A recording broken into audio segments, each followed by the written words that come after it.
Subscribe करें हमारे YouTube channel को और बेल आइकन को प्रेस करें हमारे लेटेस्ट वीडियोस को देखने के लिए।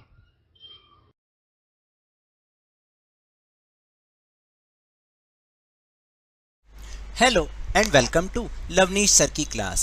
This is Directorate of Education GNCT of Delhi's worksheet number 2, and it is only for class 7 students. It has taken from the subject mathematics, and we will learn and understand fraction in this worksheet. So students, आज की इस worksheet में हम खेल में मज़े में fraction के बारे में कुछ जानेंगे, कुछ इन्फॉर्मेशन गैदर करेंगे कि आखिर फ्रैक्शन होती क्या है।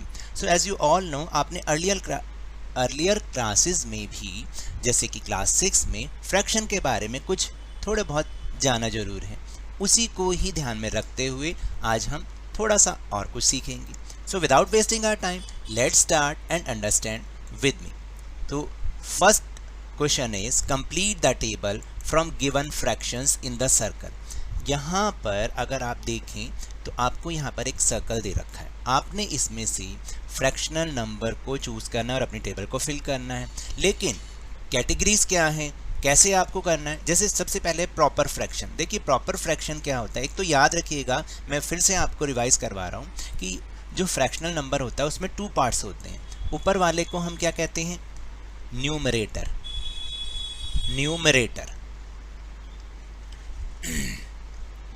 और जो नीचे वाला नंबर होता है इसको हम कहते हैं डिनोमिनेटर। याद रखना, ठीक है। अब जब ऊपर न्यूमरेटर कम होता है और नीचे डिनोमिनेटर ज़्यादा होता है, इसको हम कहते हैं प्रॉपर फ्रैक्शन। और इम्प्रॉपर फ्रैक्शन क्या होता है कि न्यूमरेटर तो ज़्यादा है लेकिन डिनोमिनेटर कम है, तो ये होता है इम्प्रॉपर फ्रैक्शन। और मिक्स फ्रैक्शन होता है इस तरह से, जिसको हम 5 3/7 बोलते हैं। तो it is called mixed fraction, क्योंकि ये मिक्स फ्रैक्शन होता है और इसको हमें सिंपल प्रॉपर फ्रैक्शन में चेंज करना होता है। तो इसको तो हम जल्दी से पूरा कर सकते हैं। इसमें एक और मिक्स फ्रैक्शन है, आपने इसको लिख देना है। ओके, अब हम जाते हैं प्रॉपर फ्रैक्शन पर। कौन कौन सी है प्रॉपर फ्रैक्शन? एक तो ये है 5/9, न्यूमरेटर कम है, डिनोमिनेटर ज़्यादा है। देन और कौन सी हो सकती है? 1/3 भी हो सकती है, ये भी बिल्कुल राइट है। एंड ये भी हो सकती है 3/15। 3/15 का मतलब होता है 1/5। ओके, तो ये भी हो सकती है। एंड देन 2/3, ये भी हो सकता है। 2/3 वैसे ऊपर लिखा हुआ है, सॉरी। अब इम्प्रॉपर फ्रैक्शन कौन कौन से हैं? एक तो ये वाला है और एक ये वाला है, 7/3 एंड 8/5। आप 6 को भी ले सकते हैं क्योंकि 6 का मतलब होता है 6/1, लेकिन ये प्रॉपर फ्रैक्शन नहीं होती है, ठीक है। अब नेक्स्ट क्वेश्चन पे चलते हैं। भाई याद रखिएगा, मैं बार बार कहता हूँ कि मैं मैथ्स में जानबूझ के गलती छोड़ता हूँ। आप मेरी गलती को पकड़िए और मुझे बताइए कि मैंने सही किया है या गलत किया है, ताकि आप भी तो उसको चेक करेंगे। Second question is see and complete table. आपको क्या करना है, एक एग्जाम्पल आपको यहाँ पे दे रखा है, उसी के हिसाब से आपको फ्रैक्शन बनानी है। जैसे देखिए बहुत इजी है, यहाँ पर एक पूरा बॉक्स है जिसको पूरी तरह से कलर्ड किया गया है। तो ये कलर्ड बॉक्स कितना हुआ? 1। अब नेक्स्ट बॉक्स में अगर आप देखें, इस बॉक्स के 5 पार्ट्स हैं, 1 2 3 4 एंड 5। तो हमने डिनोमिनेटर में 5 लिख दिया। कितने पार्ट कलर्ड हैं? 1 2 एंड 3। उसको हमने न्यूमरेटर में लिख दिया। तो फ्रैक्शन मिक्स फ्रैक्शन बन गई 1 3/5। ओके, अब ऐसे ही आपको आगे भी बनानी है। इसमें फिर दोबारा से आपको 1 लिखना है क्योंकि 1 एक पूरा पार्ट कलर्ड है।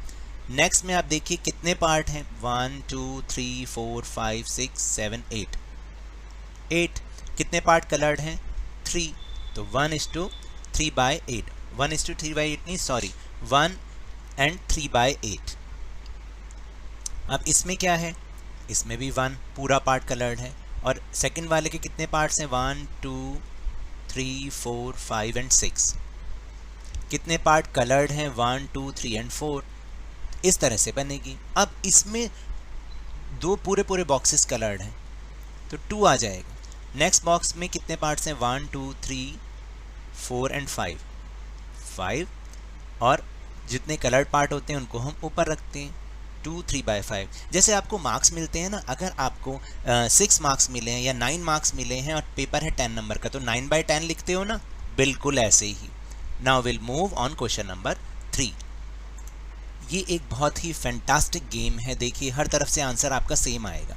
Do addition and subtraction of fractions along the paths according to the arrows until you get the end. आपको क्या करना है, आपको एडिशन करना है या सब्ट्रैक्शन करना है और एरो के थ्रू ही आपको चलते जाना जब तक आप एंड ना कर लें। लेट्स डू 2/7, एरो में लिखा है +3/7। तो जब भी हम, देखिए ध्यान से देखिएगा, ऐसे फ्रैक्शन को प्लस करते हैं जिसमें दोनों का डिनोमिनेटर सेम होता है, तो आंसर में भी डिनोमिनेटर वही आ जाता है और ऊपर जो न्यूमरेटर है उसको केवल आपको प्लस करना होता है। 2 + 3 = 5/7। अब 2/7 में से 1/7 बिल्कुल सेम, वैसे ही डिनोमिनेटर सेम है तो 7 ही आ गया और ऊपर सिर्फ हमने माइनस करना है, जो भी साइन होता है हमें वही रखना होता है, तो ये आ गया 1/7। ओके, अब 5/7 + 2/7, आंसर में तो 7 ही आएगा, मैंने अभी आपको समझाया। और 5 + 2 कितना होता है बताइए, 7/7। अब अगर हम इसको करके देखें, 1 + 6 7 और 7 डिनोमिनेटर सेम ले लिया, 7/7। अब इधर से करते हैं, 5/7 - 1/7, आंसर में तो 7 ही आएगा क्योंकि दोनों का डिनोमिनेटर सेम है, तो 5 - 1 = 4/7। अब इसको हम आगे, यहाँ तो हमने कर लिया, अब 4/7 में से 4/7 आउट करना है, माइनस करना है, आंसर इज 0, आंसर इज 0। लेकिन यहाँ पर क्या आएगा, 7/7 का मतलब 1 ही होता है बच्चों, याद रखना। जब भी ऊपर और नीचे दोनों ही सेम नंबर आ जाते हैं फ्रैक्शन नंबर में, आंसर इज ऑलवेज 1। चाहे 100/100 हो, चाहे 200/100 हो, चाहे 2000/2000 हो, आंसर 1 ही आएगा। तो 1 - 1 = 0। This is your answer. था मज़ेदार गेम। अब एक और गेम, लेट्स प्ले। इसके रूल्स हैं एडिंग सेम साइन। जब दोनों सेम साइन होंगे तो आपको ऐड भी करना है और जो भी साइन होगा वही रखना है, ठीक है। या तो अगर हम माइनस माइनस करेंगे तो होगा तो प्लस, लेकिन साइन किसका आएगा, माइनस का। प्लस प्लस होगा तो तब भी प्लस होगा, लेकिन साइन किसका आएगा, प्लस का साइन आएगा। इसी तरह से adding different sign, subtract and keep the sign of new number with larger absolute value. अगर हमें डिफरेंट साइंस को ऐड करना है तो होगा तो माइनस, लेकिन साइन किसका आएगा, whichever is greater. Multiplying same sign, जब दो सेम साइन वाले नंबर्स को मल्टीप्लाई करेंगे तो आंसर हमेशा पॉजिटिव आएगा। मल्टीप्लाई डिफरेंट साइन, जैसे ऐसे हो तो आंसर हमेशा नेगेटिव में आएगा। ओके, याद रखना, इसी रूल को फॉलो करना है और अब हम कर रहे हैं। देखिए मैं यहाँ से शुरुआत इसलिए कर रहा हूँ, हो सकता है इस गेम में कुछ गड़बड़ भी है, आप वो गड़बड़ पकड़िए, वो गलती पकड़िए और इसको सही कर लीजिए। क्योंकि मैं यहाँ से इसलिए शुरू कर रहा हूँ क्योंकि कहीं ना कहीं से तो हमें क्लू मिलेगा ही मिलेगा। जैसे यहाँ -47 है, दिस इज योर आंसर। अब -23 में हम क्या करें कि -47 आंसर आ जाए। जो मुझे समझ में आता है वो तो अगर हम यहाँ पे -24 रख दें तभी ये आंसर हमारा बनेगा, ठीक है।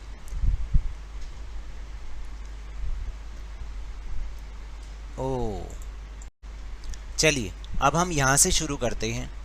-47 और -23, इन्हें आपको क्या करना है, आपस में ऐड करना है। क्या करना है, ऐड। तो माइनस माइनस मैंने अभी आपको बताया एडिंग सेम साइन है, तो ऐड करना है लेकिन साइन माइनस का ही रखना है। तो यहाँ तो आ गया 0 और यहाँ पर आ गया 70 लेकिन माइनस का। अब -70 एंड -40 ये भी ऐड करना पड़ेगा लेकिन साइन माइनस का आएगा।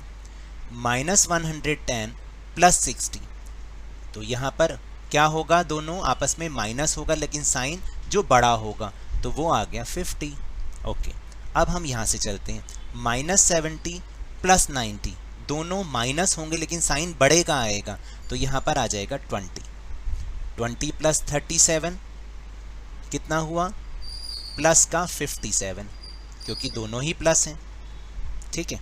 अब +57 एंड -77 दोनों आपस में माइनस होंगे, लेकिन साइन माइनस का आएगा, याद रखना, ठीक है। तो यहाँ पर आ गया 20, लेकिन साइन आएगा माइनस का। तो -20 मल्टीप्लाई बाय 4, मैंने बोला था डिफरेंट साइन की मल्टीप्लाई करनी है, तो आंसर इज -80। ओके, अब +57 और -47, अब आप बताइए इसमें भी दोनों में क्या होगा, डिफरेंट साइन है तो माइनस होगा, लेकिन साइन बड़े का आएगा, तो यहाँ पर आ गया प्लस का 10। ऐसे ही होना है, मैं गलती भी कर सकता हूँ, मेरी गलती जरूर पकड़ना।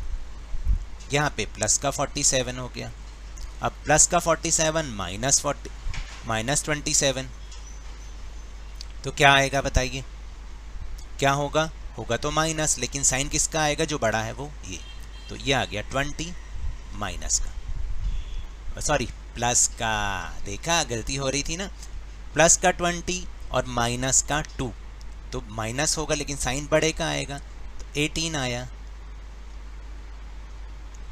18 1 जार 18।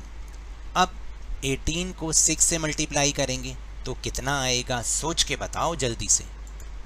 मैंने कहा था कि इस गेम में गड़बड़ हो सकती है, कई बार वर्कशीट बनाते समय कुछ नंबर्स का डिफरेंस हो जाता है, इसलिए ऐसा भी हो सकता है। क्योंकि अगर आप देखें यहाँ पर, अगर हम इसको आगे करेंगे तो 240 आएगा, लेकिन यहाँ पर भी हमारा आंसर सेम होना चाहिए। तो अब दिमाग आगे का आपको लगाना है कि आखिर हमें हमारी गलती कहाँ पर हो रही है और आंसर हमारा सेम क्यों नहीं आ पा रहा है।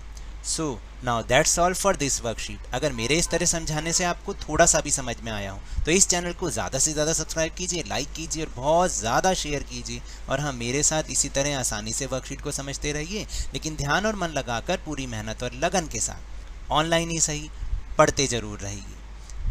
और जब याद रखिएगा कोरोना बहुत ज़्यादा फैल रहा है, ऑलवेज वियर योर मास्क, और जब भी आपकी टर्न आए इसकी वैक्सीनेशन अवश्य कराएं, क्योंकि कोरोना को हराना है और ज़िंदगी को एक बार फिर से सुहाना बनाना है। इसी उम्मीद के साथ थैंक यू वेरी मच।